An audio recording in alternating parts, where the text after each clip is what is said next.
He stood before the jury, sure his words would destroy her. But instead of breaking, she met his gaze and said, "Mr. Hayes, you overlooked one critical fact." What happened next left the entire courtroom stunned. But let's start from the beginning. The Los Angeles courtroom was charged with a tense silence as Walter Hayes, a veteran attorney with decades of courtroom experience, delivered his opening statement. His voice, deliberate and sharp, was laced with a condescension that filled the room like a heavy fog. "Perhaps you're unfamiliar with proper court procedure, Ms. James," he said, each word calculated to cut deep. His smug gaze briefly flicked to the jury, as if inviting them to share in his disdain. Across the room, Amara James stood motionless. At 28, she was one of the youngest attorneys to argue in this courtroom, but her poised demeanor and tailored suit radiated professionalism. She listened intently, her expression unreadable, but inside each word was a blow. Walter's remarks weren't just aimed at undermining her abilities. They were an assault on her very presence in the room. Walter pressed on, pacing deliberately in front of the jury. "This case requires experience, skill, and a nuanced understanding of the law, qualities the opposing counsel is clearly lacking." His voice rang out confidently, his smirk growing wider with each word. The jury's discomfort was palpable. Some shifted in their seats, others avoided eye contact. A few spectators exchanged whispered comments, their expressions a mix of unease and fascination. Walter's dominance was clear, and for a moment it seemed he controlled the entire room. Amara, however, remained steady. Though anger bubbled beneath the surface, she refused to let it show. Her hands, resting on the edge of the defense table, stayed still, her posture unwavering. She knew this wasn't just a battle for her client. It was a fight for her credibility, her worth, and the respect she had worked so hard to earn. "Mr. Hayes, stick to the facts," the judge interjected firmly. Walter returned to his seat, smug satisfaction etched into his face. He believed he had already won the battle. Amara's calm, unyielding gaze followed him as he sat, but she said nothing. Not yet. That evening, Amara sat at her desk in her modest office, illuminated only by the warm glow of a desk lamp. The rest of the office was dark, mirroring the heaviness she felt inside. Walter's words played over and over in her mind, each one echoing with the sharp sting of condescension.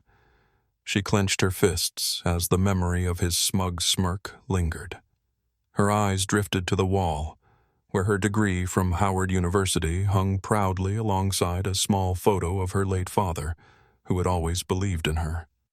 The weight of Walter's attack wasn't just professional, it was personal. It questioned everything she had worked for, everything she had sacrificed to earn her place in that courtroom. Amara sighed deeply and reached for her phone. Her fingers hovered over the screen before she scrolled to the number she needed. Moments later, the familiar, steady voice of Judge Eleanor Price came through the line. "You knew this road wouldn't be easy, Amara," Eleanor began, her words as measured as they were comforting. "Men like Walter thrive on intimidation. He wants to plant doubt in your mind because he knows how powerful you can be if you stay focused. Don't let him get inside your head." Amara leaned back in her chair, her eyes closing as she absorbed the wisdom in Eleanor's words. "Stick to what you do best," Eleanor continued. "You've prepared for this. Trust yourself. And remember, you're not just fighting for your client. You're fighting for every young attorney who's ever been told they don't belong." When the call ended, Amara sat quietly for a moment, the weight on her chest beginning to ease. She reached for her case files, spreading them across the desk with deliberate focus. Her determination flared back to life, sharper than ever. This was no longer just about winning. It was about standing tall, refusing to shrink in the face of adversity, and proving, if not to Walter, then to herself, that she belonged exactly where she was. The following morning, Amara stepped into the courtroom, her shoulders back and her head held high. Every movement was purposeful, her confidence evident in the way she carried herself. The tension from the previous day still lingered in the air, but Amara was no longer weighed down by it. She was ready. When she began her opening statement, the room fell silent. Amara's voice was steady and clear, her words deliberate and precise. Each point was carefully constructed, her arguments weaving a narrative that was both compelling and impossible to ignore. She connected with the jury, not by pandering, but by presenting the facts in a way that felt real and human. The jurors leaned forward, their focus locked on her, their expressions reflecting both understanding and interest. Walter, seated at the opposing table, shifted uncomfortably. His irritation was evident in the way he scribbled notes and whispered to his co-counsel. Twice he tried to object, his tone sharp and dismissive, but the judge overruled him. Each time, Amara paused only briefly before continuing, unfazed by the interruptions. Her composure was unshakable, her quiet strength filling the room. When it came time for cross-examination, Amara approached the witness stand with the same calm confidence. She asked her questions methodically, each one cutting deeper into the witness's credibility. Her tone was firm but respectful, her delivery sharp yet measured. Walter watched with growing unease as Amara exposed glaring inconsistencies in the witness's testimony. Each contradiction landed like a blow, eroding the foundation of his case. The jury took notice, their eyes darting between the witness and Amara, their expressions increasingly skeptical.